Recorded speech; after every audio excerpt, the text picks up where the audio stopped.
इस दुनिया के मनुष्य तो सभी कहते हैं कि भ्रष्टाचारी पने से मुक्ति कैसे हो।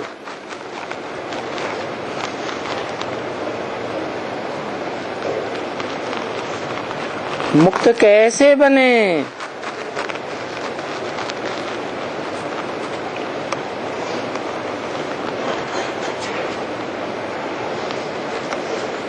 एम ऑब्जेक्ट है ही स्कूल में बहुत अच्छी, समझाने की एम ऑब्जेक्ट है। और बाबा ने रात में भी समझाया।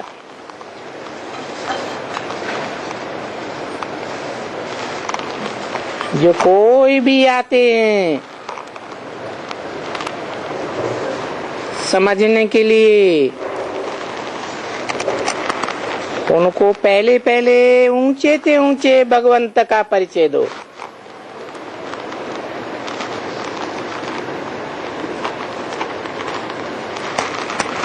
कौन है ऊंचे से ऊंचा भगवंत?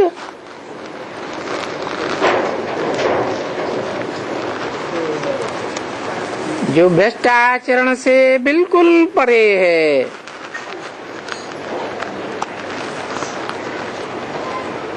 वो ही भ्रष्टाचार से मुक्त कर सकता है।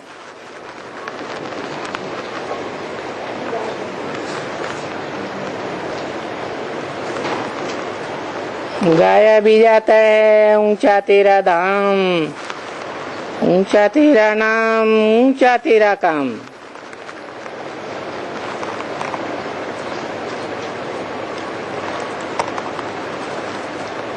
कहाँ काम करता है?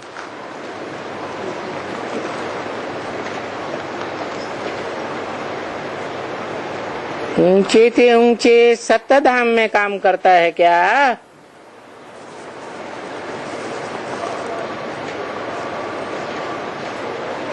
सप्तधाम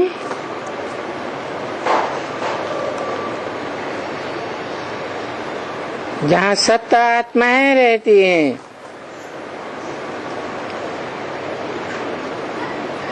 जहाँ पंचभूत और पंचभूतों के बने शरीर नहीं होते हैं,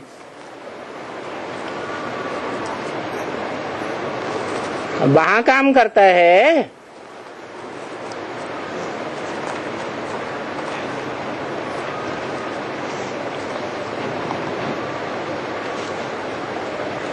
उस ऊंचे से ऊंचे भगवंत का पूरा परिचय देना चाहिए। क्या काम के आधार पर नाम है?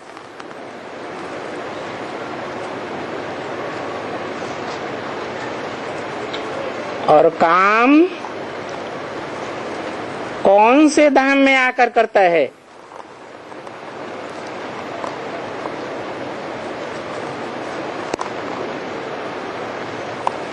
और वहाँ उसका रूप क्या है जहाँ काम करता है?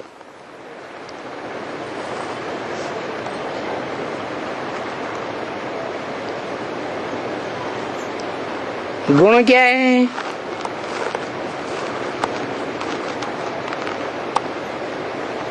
सारा परिचय देना चाहिए।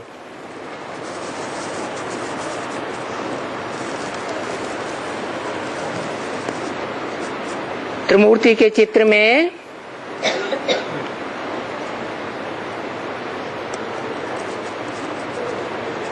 वो चित्र भी दिया हुआ है।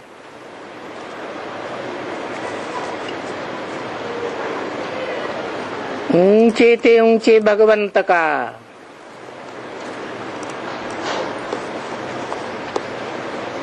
कौन सा चित्र है?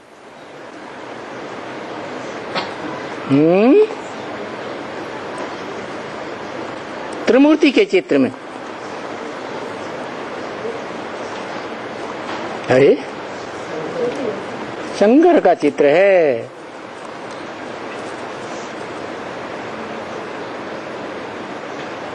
कहा तो ये गया है कि ब्रह्मा विष्णु शंकर इनकी जयंती भी बर्थना टिप्पणी है।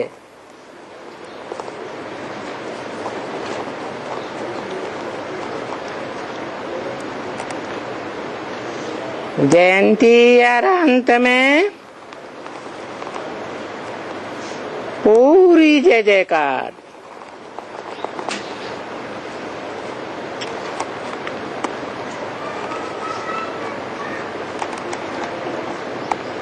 ऐसी जय जयकार होती है जो सारी दुनिया में उसके यादगार चित्र बनाए जाते हैं।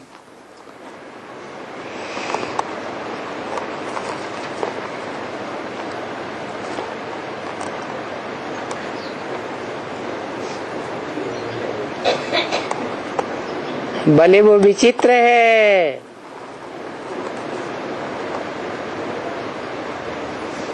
चित्र से विपरीत कहा जाता है, फिर भी उसका चित्र भी है और विचित्र भी है। बताओ त्रिमूर्ति में उसका कौन सा चित्र है? ऊंचे ते ऊंचा भगवंत। अच्छा, यहाँ भक्ति मार्ग में उसका क्या यादगार है?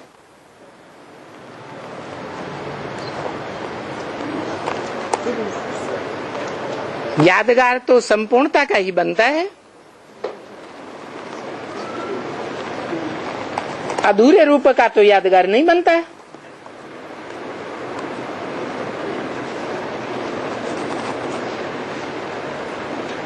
और उसके संपूर्ण रूप का आदेश क्या है?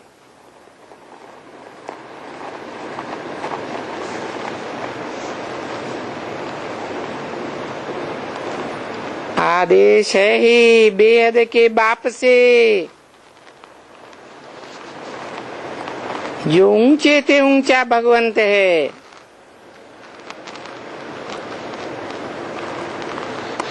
जिसको ही बाप कहा जाता है।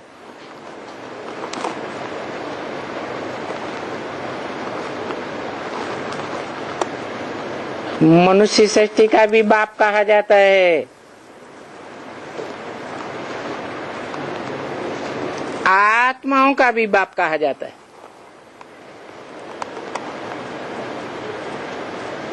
मनुष्य सृष्टि का भी ऊंचे ते ऊंचा बाप और आत्माओं का भी ऊंचे ते ऊंचा बाप।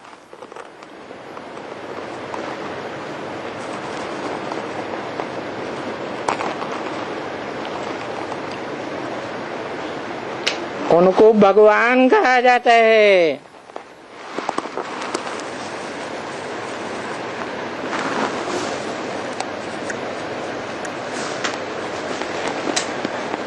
उनको कह करके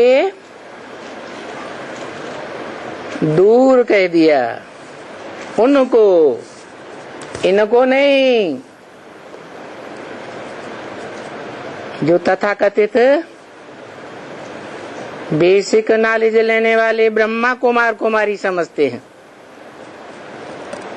किनको समझते हैं? है ब्रह्मा को समझते हैं। जो ब्रह्मा बाजू में ही बैठा हुआ है,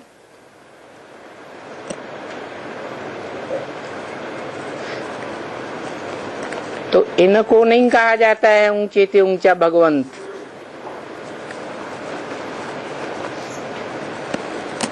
उनको कहा जाता है। क्यों दूर कर दिया? और दूर भी कर दिया तो उसको क्यों नहीं कहा?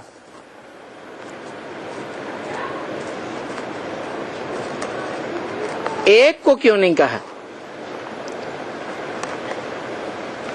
उनको माने एक से ज्यादा या एक?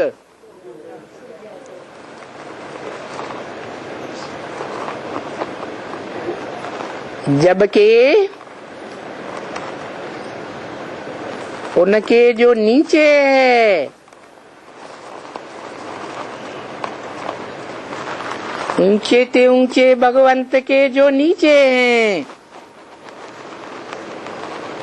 उन तीनों को भी ब्रह्मा विष्णु शंकर कहते हैं।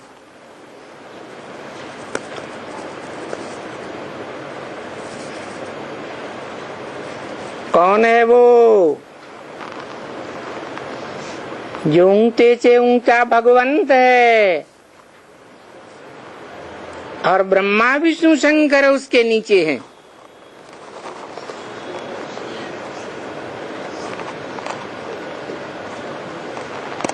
यहाँ तो मनुष्य कहते हैं त्रिमूर्ति शिव,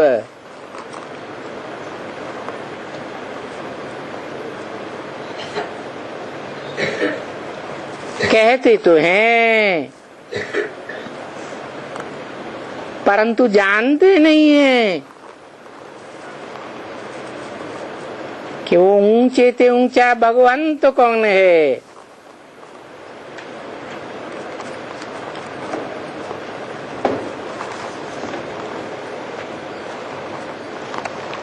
ऊंचे ते ऊंचा भगवंत अभी वो ही भगवंत कहते हैं।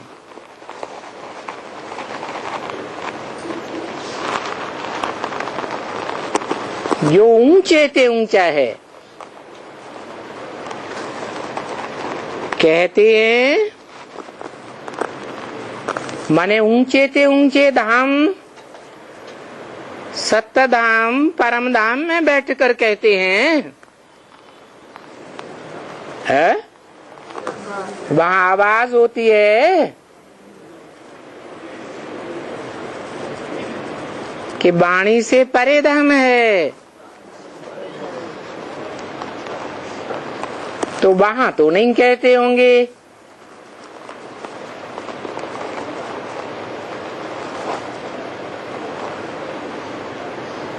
कहते नहीं होंगे कि मुझे याद करो।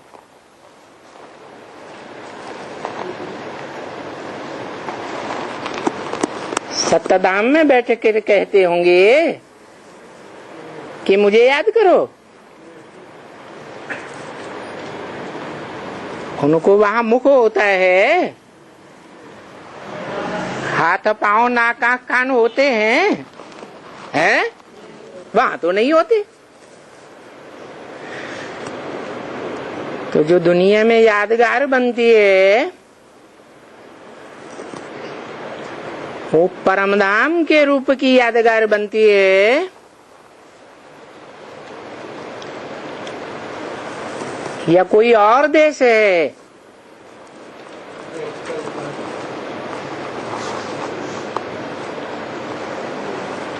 जहाँ बैठ कर कहते हैं मुझे याद करो।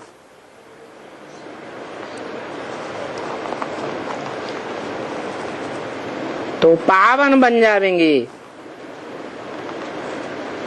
क्या? निराकार धाम में जो रूप है उसे याद करने से पावन नहीं बनते हैं। जैसे मुसलमान कहते हैं अल्लाह मियां अर्श में रहता है, फर्श में नहीं रहता।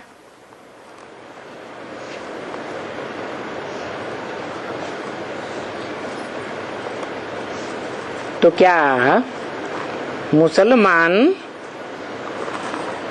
और उनका धर्म पिता उस निराकारी धाम में रहने वाले, अर्श में रहने वालों को याद करने से पावन बन जाते हैं?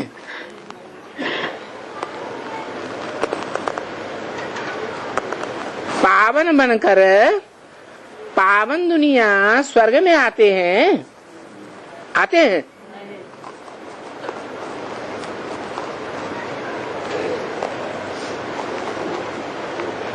तो बताओ कौन कहते हैं कहाँ कहते हैं कि मुझे याद करो?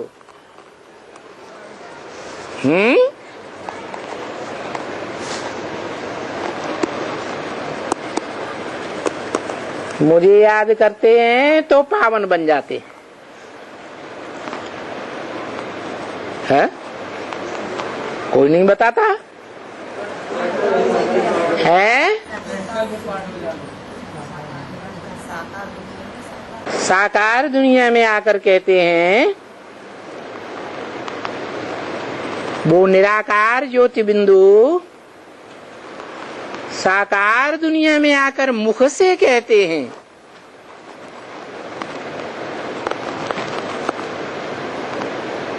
मुख भी तो एक इंद्रिय है ना। मुख से ही ज्ञान सुनाया जाता है। तो ये ऊंचे से ऊंची बात ज्ञान की कहते हैं कि मुझे याद करो।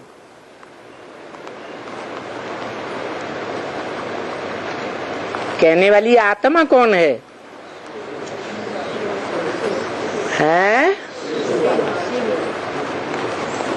आत्मा तो ऊंचे से ऊंचा भगवंत की ही है, परंतु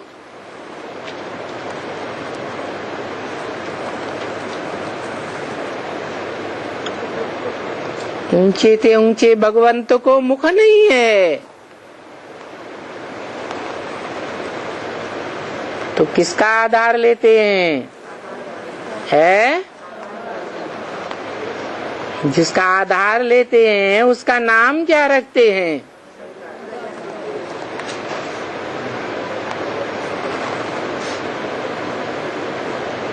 ब्रह्मा नाम रखते हैं। परंतु ब्रह्मा तो बहुतों के नाम है।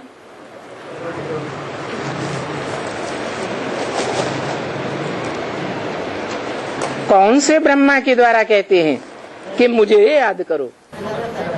एक को याद करो या जितने भी नामधारी ब्रह्मा हैं जो विष्णु या विष्णु की भुजाएं बनते हैं, सहयोगी भुजाएं, उन सबको याद करो। तो वो एक ब्रह्मा कौन?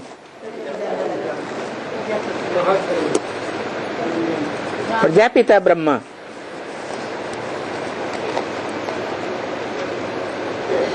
प्रजापिता ब्रह्मा मनुष्य सृष्टि का बाप है? किसका बाप है? मनुष्य सृष्टि का बाप है। सारी मनुष्य सृष्टि पतित है या पावन है?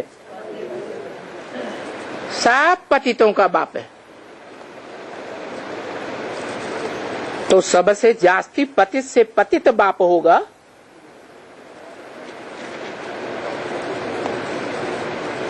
कि पावन होगा? है पावन प्रजापिता ब्रह्मा, पतित। तो पतित कैसे कहेगा कि मुझे याद करो? है पावन बनकर कहता है। तो जब पावन बनता है तो उस पावन का पावन रूप भी बनता होगा कि पतित रूप होगा। तो वो पावन रूप कौन सा है जिसको ऊंचे से ऊंचा भगवंत कहा जाता है? क्योंकि ऊंचे से ऊंच और नीचे से नीच कहाँ गाया जाता है? सप्तधाम की तो बात ही नहीं। ये तो साकार सृष्टि की बात है, जहाँ ऊंचे से ऊंचे देवताएं भी होते हैं, भिखारी मनुष्य भी होते हैं, पतित कर्म करने वाले राक्षस भी होते हैं, और इसी सृष्टि पर भगवान भी होता है, जिसे ऊंचे से ऊंचा भगवंत कहा जाता है। तो उस ऊंचे से ऊंचे भगवंत की यादगार कोई होगी या नहीं होगी? क्या यादगार है? शिवलिंग। तो त्रिमूर्ति के चित्र में क्यों नहीं बताया कि ऊंचे से ऊंचा भगवंत कौन है?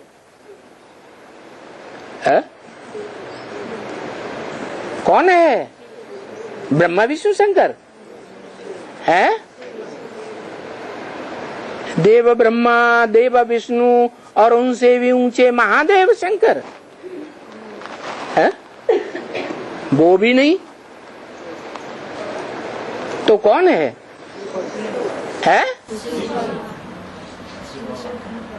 शिव बाबा।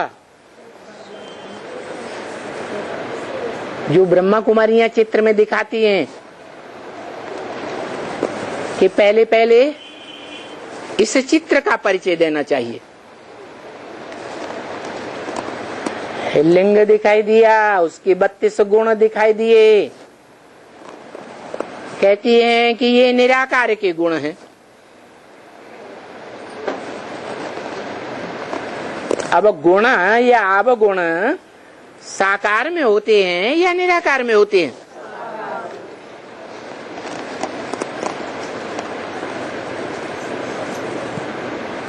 तो वो कौन है? साकार है या निराकार है या आकारी है?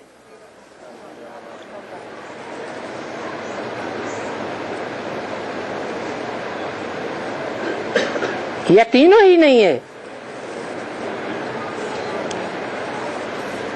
साकार को याद करें, निराकार को याद करें या आकारी को याद करें?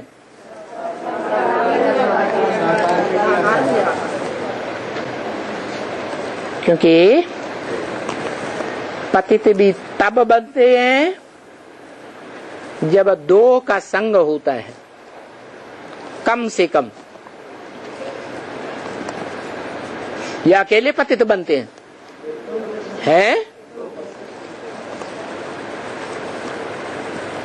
प्रवृत्ति में पतित बनते हैं और प्रवृत्ति में भी पावन भी बनते हैं। तो जो ऊंचे से ऊंचा भगवंत है वो प्रवृत्ति मार्ग की याद सिखलाएगा या निवृत्ति की याद सिखलाएगा? प्रवृत्ति की याद क्या है?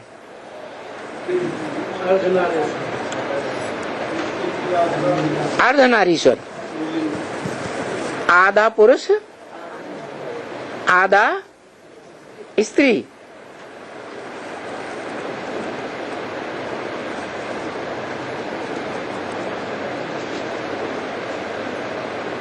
जो पतितों को पावन बनाने वाली आत्मा है वो पावन धाम से आती होगी, है? कहाँ से आती है? पावन धाम से आकर पतित दुनिया में पार्ट बजाती होगी। ज्ञान सुनाने के लिए मुख से पार्ट बजाएगी तो भी पतित दुनिया में ही बजाएगी।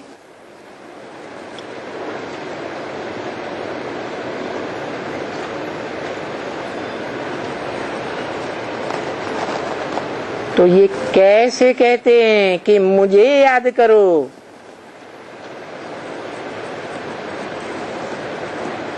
तो तुम पतित से पावन बन जाएंगे। मुझे एक के लिए कहा जाता है या दो के लिए, चार के लिए कहा जाता है?